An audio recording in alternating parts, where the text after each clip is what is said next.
we have a process for a young man who wants to become a monk that he would come to the monasteries for several long visits to get to know the community and for us to get to know him, but also to see if he could live this kind of life. We're not, I don't think we're particularly strict. I don't think that we're lenient either. I think we're somewhere in the middle. But for some men, they come and they'll be here for one day and that's it. And they say, "Well, I'm sorry, I can't stay. I have to go.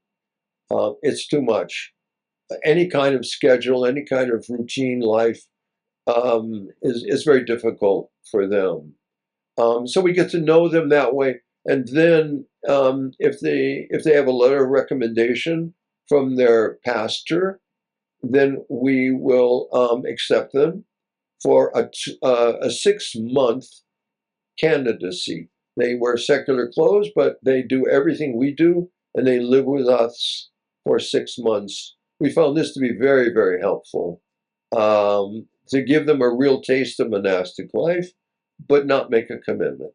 At the end of those 6 months, if they petition and we accept it, then they're made a novice. And canonically, the novitiate is 3 years. They're clothed as a novice, which is just wearing the cassock, the belt, and the scufa, and carrying a prayer rope. And they then begin to live as a novice, and they live our life more intensely, which basically means, like, if they still have a bank account and money, they're not allowed to spend that without a blessing. Their family can come here once a year to visit them, but they are not allowed to go and visit their families. And they're living a life a little more removed from the world than a candidate would. At the end of those 3 years, if they have persevered and they desire it, they can write a petition to be made a Rassaphor monk. And if that's accepted, then they're tonsured a Rassaphor monk, and they're given the rasa to wear and the klobuk. They still haven't made vows, though. This is still a period where a man could change his mind and leave. He could say, "Well, I don't think this is for me after all," and there's no penalty involved. So the state of being a Rassaphor monk could last for a few months or a few years. It all depends on the individual. In some Russian monasteries, they have men who have spent their entire lives as Rassaphor monks, maybe because they have an impediment of some kind. I remember there was a slightly retarded man at a large Russian monastery that I know, and he was like 75 years old, and he was still a Rassaphor monk, because they didn't think that mentally he was really competent to make vows. But he persevered. He was a simple man, and he persevered. So at the end of being a Rassaphor monk, if they petition again to become a full monk, then a beautiful ceremony takes place. It's like baptism. You wear a baptismal robe, and you come into church, and it's a very beautiful ceremony, and you make your vows in front of the whole community. And of course, it's a great day of celebration for the community to have someone join the community fully like that. And that makes him a full monk, but that takes a long process. Metropolitan Loris of blessed memory said to me, we have to add these extra things like the candidate program, or have them visiting the monastery several times, because he felt that American young men in particular are unstable. They're not used to making commitments, life commitments, serious commitments, and that's true. That is really true.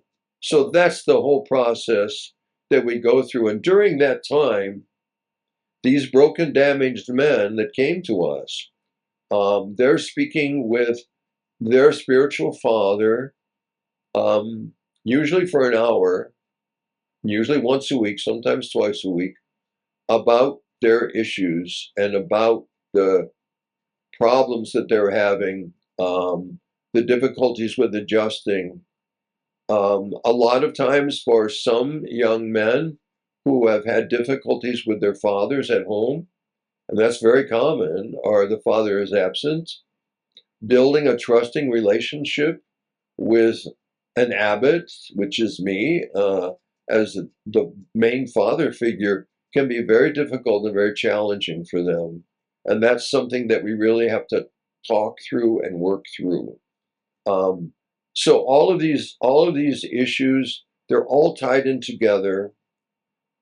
But when a man, no matter how broken and damaged he may be, when a man seriously pursues Christ, seriously follows Christ as best he can, in spite of the brokenness, in spite of how many times he may fall down,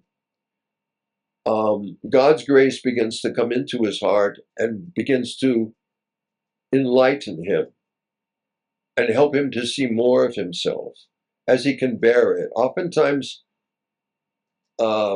really tough things come out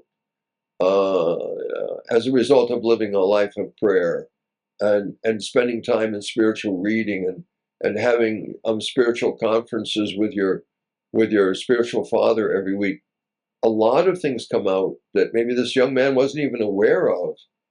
He might have had, for example, a lot of anxiety, a lot of fears, and through God's grace and enlightenment, those fears and that anxiety come out, and what was behind them comes out. It's a beautiful thing to see. I remember, for example, a particular novice came to me and he said, Father, I've been so anxious since I came to the monastery, so nervous and worrying so much. And I wasn't like this in the world. This all started in the monastery. Something's wrong with the monastery. And I said, actually, no, it isn't. It isn't, my boy. It's actually inside of you. It's inside of you. And you've kept it closed and locked up for a long, long time. But you're dealing with Christ now, who loves you, and he's allowing his light, his grace, to come into your darkened soul and heart and begin to illumine what's in there. And sometimes what's in there is not very nice, but he only shows us what we can bear and what we can work with our spiritual father to be healed. So this process of healing goes on the monk's whole life long. So when I say that all these young men are coming who are broken and damaged, I'm also saying that it's okay, because that's the way our world is today. We live in a broken, damaged society. We can't expect the young men to be any different from the society they're coming from their broken families and their broken schools and their broken relationships. And the monastery, the fathers often speak of the church as being a hospital, right? Well, if the church is a hospital, then a monastery is the intensive care ward, because this is where really intensive work goes on.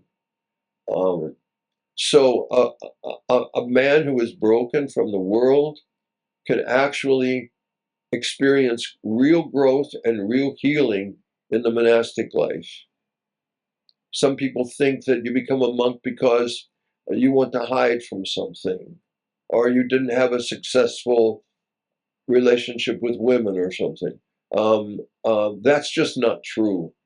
If someone wants to come to the monastery to hide, they won't be here very long, because to live with other people 24/7 is not a very good place to hide, because we live in community all the time.